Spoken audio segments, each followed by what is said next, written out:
Molakalmuru police ಠಾಣಾ ವ್ಯಾಪ್ತಿಯ ಎಲ್ಲ ಆಟೋ ಚಾಲಕ ಮತ್ತು ಮಾಲೀಕರಿಗೆ ಚಾಲನಾ ಮತ್ತು ರಸ್ತೆ ಸುರಕ್ಷತಾ ಜಾಗೃತಿ ಸಭೆಯನ್ನು ನಡೆಸಲಾಯಿತು. ಆಟೋಗಳಿಗೆ ಸಂಬಂಧಪಟ್ಟಂತಹ ಆರ್ಸಿ, ಇನ್ಶೂರೆನ್ಸ್, ಡಿಎಲ್, ಪರ್ಮಿಟ್ ಹಾಗೂ ಇತರ ದಾಖಲಾತಿಗಳನ್ನು ಪರಿಶೀಲನೆ ಮಾಡಲಾಯಿತು.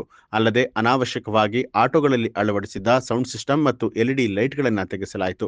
ಜೊತೆಗೆ ಸೂಕ್ತ ದಾಖಲಾತಿ ಹೊಂದಿರುವಂತಹ ಎಲ್ಲ ಆಟೋ ವಾಹನಗಳಿಗೂ ಕೂಡ ಮೊಳಕಾಲ್ಮೂರು ಪೊಲೀಸ್ ಠಾಣಾ ವತಿಯಿಂದ ಕ್ರಮ ಸಂಖ್ಯೆಯನ್ನು ನೀಡಲಾಯಿತು. ಎಲ್ಲ ವಾಹನದ ಮಾಲೀಕರು ಮತ್ತು ಚಾಲಕರು ದಾಖಲಾತಿಗಳನ್ನು ತಮ್ಮಲ್ಲಿ ಇಟ್ಟುಕೊಳ್ಳುವಂತೆ ತಿಳುವಳಿಕೆ ನೀಡಿ ವಾಹನಕ್ಕೆ ಸಂಬಂಧಪಟ್ಟ ಹಾಗೆ ದಾಖಲಾತಿಗಳ ಮಹತ್ವವನ್ನು ತಿಳಿಸಲಾಯಿತು.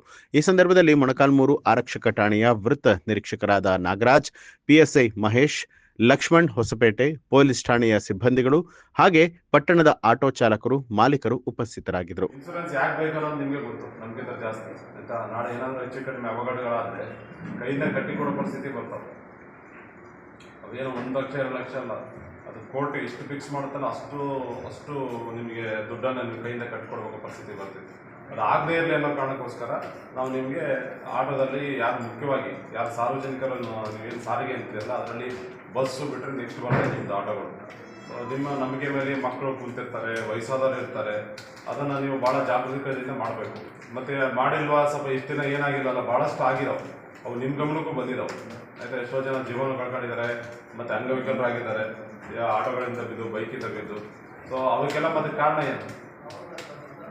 ಅದಕ್ಕೆ ಕಾರಣ ನೀವು ಮಾಡಲ್ಲ, ನಾವು ಕೇಳಲ್ಲ, ಹಂಗಾಗಿದೆ. ಈಗ ಅದಕ್ಕೋಸ್ಕರ ನೀವೇನಂದರೆ ನಿಮ್ಗೆ ಹೋದ್ಸಲನೇ ನಾವು ಮೀಟಿಂಗ್ ಮಾಡಿ ಹೇಳಿದ್ವಿ ಇದನ್ನು ಮಾಡಿಸ್ಕೊಳ್ರಿ ಅಂತ. ಅದರಲ್ಲಿ ಎಷ್ಟು ಜನ ಮಾಡಿಸ್ಕೊಂಡ್ರಿ ನೀವು?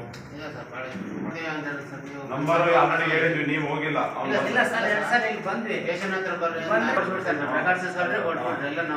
ನಂಬರ್ ಯಾರು ನಂಬರ್ ಇದ್ರೆ ಫೋನ್ ಮಾಡಿ ಬರಲ್ಲ ಅವ್ನಿಗೆ ತಗೊಂಡು. ಕೆಲವು ಡಾಕ್ಟರ್ಗಳು ಸಿಕ್ಕಾಪಟ್ಟೆ ಆಗ್ತದೆ ಅದನ್ನ ಮಾತ್ರ ಎಲ್ಲ ಚೆಕ್ ಮಾಡಿ ಕಳ್ಸೋದು. ಸರಿ ಸಾಹೇಬ್ರೆಲ್ಲ ತಂದೆ ಸ್ಟೇಷನ್. ನ್ಯೂಸ್ ಅಲರ್ಟ್ ನಿಮ್ಮಿಂದ ನಿಮಗಾಗಿ.